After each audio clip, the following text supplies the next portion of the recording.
উত্তরবঙ্গে এমন একটা জায়গা আছে যেখানে পাহাড় নেই, তবুও মনে হবে আপনি যেন স্বর্গে এসে পৌঁছেছেন।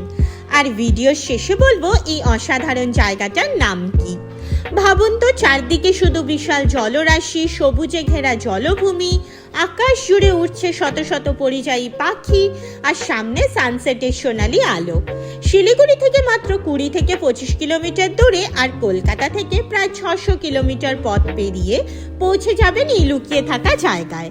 এখানে রয়েছে তিস্তা নদীর উপর বিশাল ব্যারেজ, অসাধারণ ভিউ পয়েন্ট, শান্ত নদীর পাড়, আর শীতকালে 200-রও বেশি প্রজাতির পরিযায়ী পাখি, যা এই জায়গাকে বার্ড লাভারদের স্বপ্নের গন্তব্য বানিয়েছে।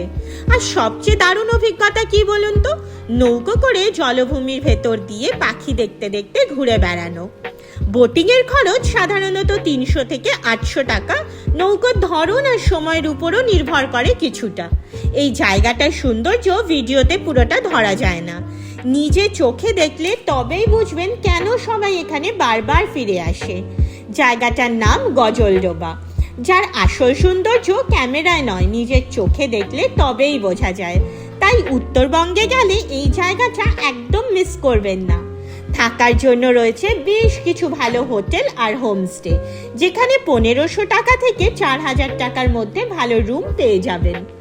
আমি থেকেছিলাম গজলডোবা ইউথ হস্টেলে। ডিটেলস লাগলে কমেন্টে জানাবেন। এরকম আরও লুকিয়ে থাকা সুন্দর জায়গার ভিডিও পেতে এখনই আমার চ্যানেলটাকে ফলো আর সাবস্ক্রাইব করে রাখুন।